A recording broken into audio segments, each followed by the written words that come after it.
Salut, c'est Maureen, belge et fière de l'être, j'adore voyager et je crois que dans la vie, tout est possible. Aujourd'hui, jour de confinement numéro 9, je vous fais la vidéo sur l'amour de soi. L'amour de soi. Déjà rien que le titre, je crois que vous avez tout compris, hein. Donc le mot-clé, c'est aimez-vous.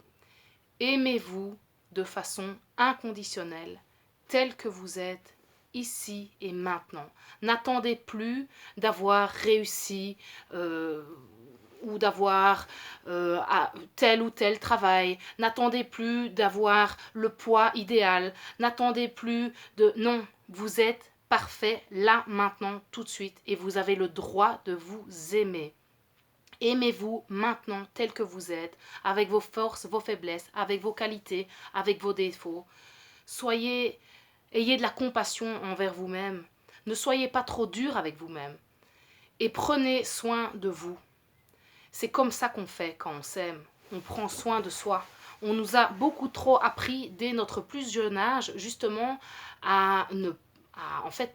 que il faut pas être égoïste, que être égoïste c'est un vilain défaut, qu'il faut ne pas se faire passer avant les autres et tout ça. Et résultat des courses, on a fini par s'oublier, on a fini par faire passer les autres avant nous.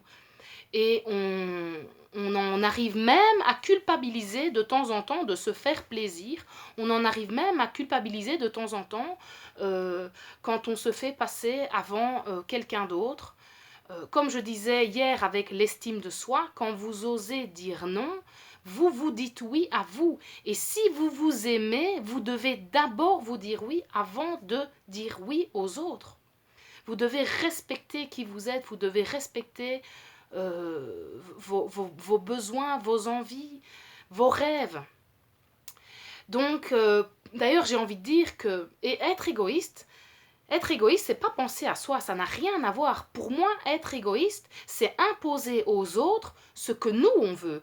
Être égoïste, c'est dire aux autres comment ils doivent vivre leur vie. C'est leur imposer notre volonté sans se soucier de leur volonté. Ça, c'est de l'égoïsme. Mais prendre soin de vous, c'est qui la personne la plus importante dans votre vie? C'est vous. Votre vie est précieuse et vous êtes la personne la plus importante dans votre vie.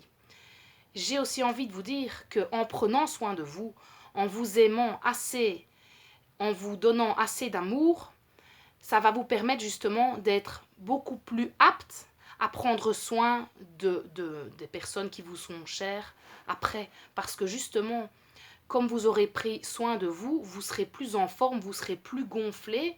Et là, vous aurez plus de force pour donner de l'amour aux autres, que ce soit en les aidant, en leur rendant des services. Donc, qu'est-ce qu'il faut faire? Il faut arrêter déjà d'attendre d'être parfait, parce que ça n'existe pas. Vous êtes parfait là, maintenant, tout de suite. Et je voudrais bien, s'il vous plaît, que vous fassiez au moins une fois par jour quelque chose pour vous tout seul, pour vous faire plaisir. Faites quelque chose que vous aimez. Vous aimez lire? Vous allez vous installer une demi-heure et vous prenez le temps de lire votre livre. Vous aimez aller vous promener? Vous aimez faire du sport? Vous faites du sport. Chaque jour, il faut que vous fassiez au moins une chose pour prendre soin de vous, pour vous donner de l'amour. Parce que si vous ne le faites pas, je ne sais pas c'est qui va le faire. En tout cas, vous risquez d'attendre longtemps. On n'est jamais mieux servi que par soi-même, on dit toujours. Donc, voilà le message d'aujourd'hui. Aimez-vous. Minimum une fois par jour, quelque chose pour vous faire plaisir. Et maintenant, vous allez vous mettre devant le miroir. Vous allez vous sourire. Vous allez respirer un bon coup. Vous allez vous souvenir de toute la valeur que vous avez, de toutes vos qualités, de toutes vos compétences, de vos dons, de vos talents. Vous allez vous rendre compte de qui vous êtes et vous allez vous aimer. Vous allez vous dire que vous vous aimez. Voilà. Donc, c'est la plus belle chose, le plus beau cadeau, à mon avis, que vous pouvez vous offrir. C'est vous aimer tel que vous êtes maintenant. Je vous souhaite une très bonne fin d'après-midi. Je vous dis à demain pour une nouvelle vidéo.